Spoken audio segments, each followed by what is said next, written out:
Inilah Nissan X-Trail dengan kode T32. Hello guys, kali ini gue akan membahas sedikit tentang mobil yang sempat menjadi rival Captiva dan CR-V pada masanya. X-Trail T32 adalah versi terakhir yang hingga saat ini masih ditawarkan di Indonesia, walaupun sudah agak jarang unit barunya. Sudah beberapa kali facelift, namun menurut gue tidak terlalu banyak upgrade yang ditawarkan pada facelift T32. Harga bekas terendahnya saat ini ada di sekitar 170 jutaan, dengan harga baru di sekitar 500 jutaan masih ada di website Nissan Indonesia. X-Trail ini sejak pertama kali masuk Indonesia sering dijadikan kendaraan pengawal pribadi petinggi pemerintah. Dengan mesin 2500 cc berkode QR25 ini, mesinnya terkenal responsif dan tangguh. Mesin ini juga dipakai di Nissan Elgrand 2500 cc dan Renault Koleos 2500 cc. Permasalahan yang sering dan umum ditemukan pada mesin Nissan yang sudah berumur adalah overheat. Umumnya terjadi karena packing mesin gasket itu sudah kalah dengan usia.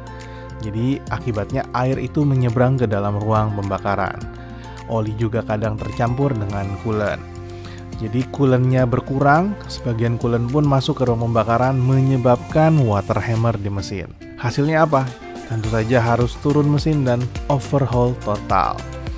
Pengalaman gue dengan Nissan X-Trail dan Serena harus gue akui, mobil Nissan itu tidak kalah nyamannya dengan mobil-mobil lain dan punya karakternya sendiri.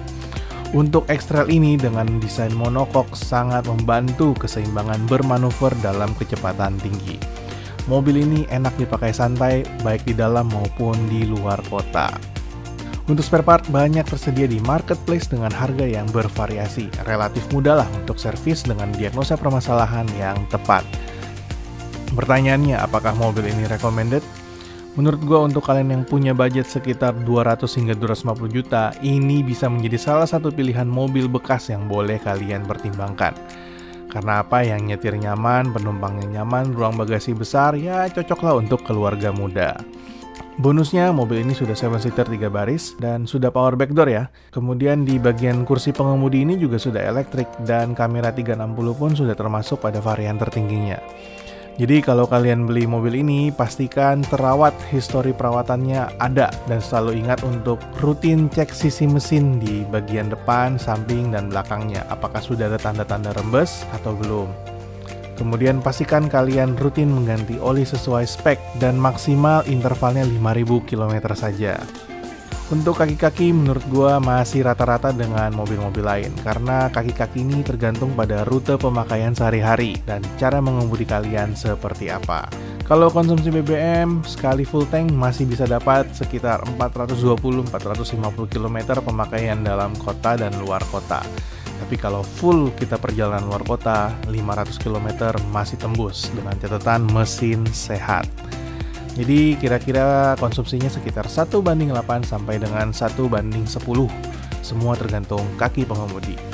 Jadi bagaimana menurut kalian? Apakah kalian naksir sama mobil ini juga? Thank you for watching dan jangan lupa like, comment, share, dan subscribe channel ini untuk konten seputar otomotif lainnya dari gue. Sampai jumpa di video selanjutnya.